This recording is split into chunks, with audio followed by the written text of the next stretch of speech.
Kalau Anda kemudian mengatakan ini sudah jelas ceto welo-welo, ngapain Anda ada di situ? Bubar aja Mahkamah Konstitusi. Ya. Ini juga kacau lagi. Kenapa? Ini pertimbangan atau amar? MK ini juga aneh ya. Orang datang ke dia itu untuk minta fatwa. Masa dia kemudian lah ini nggak usah difatwakan lagi, ini udah ceto welo-welo. Ini MK paling lucu menurut saya dalam sejarah Republik.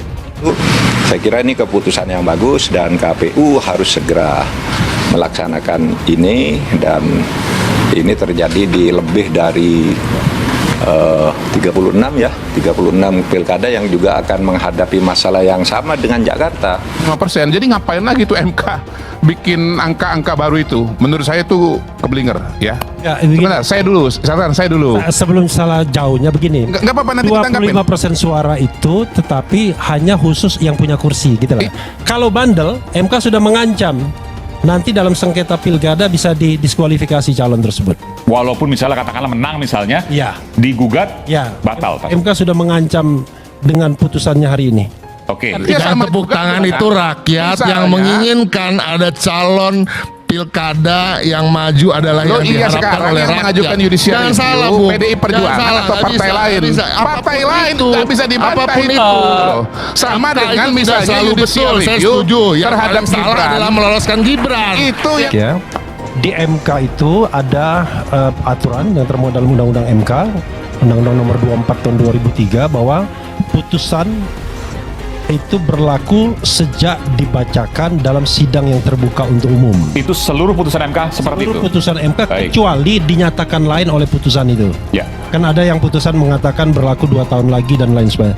Kalau dia tidak dinyatakan apa-apa, maka berlaku pada saat dibacakan dalam sidang yang terbuka untuk umum. Harus berlaku. Harus. Oke. Oh, MK ini memang harus direformasi.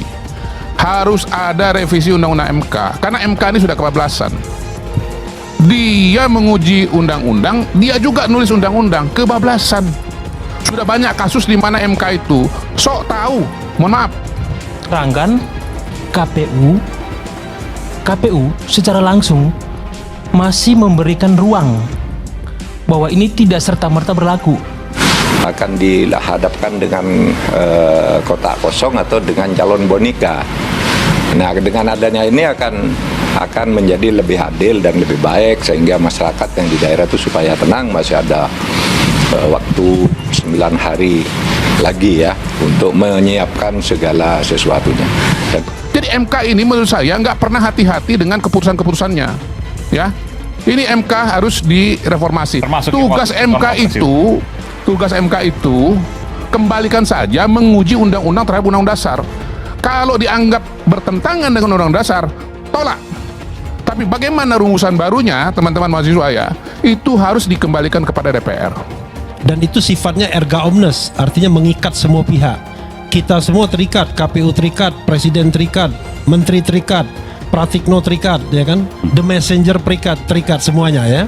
Nah, karena itu kita tidak bisa mengatakan yang lain. Yang mengajukan judicial review namanya kaki biru, karena kita Nanti ingin yang memajukan calon namanya yang Gibran. tidak diinginkan oleh warga Jakarta. Pertanyaannya, yang tadi pernah mengkritik Saudari marah. hukum. Salah, nggak bisa. Tolong dong. diberhentikan Saya dia. berikan Negara ini yang paling tinggi Berhentikan adalah dia, jangan berhentikan konstitusi. saya, berhentikan dia, karena saya kalau ngomong. ada yang namanya konstitusional Karena itu law jangan atau konstitusional mengulang-ulang lagi soal proses-proses Itu harus hukum. kita Nanti gantian biar pemirsa bisa mendengar. Terjadi. Dalam konteks ini, maka jelas pula Gibran tidak bisa dicalonkan. Oh, Kaisang ya, lupa saya.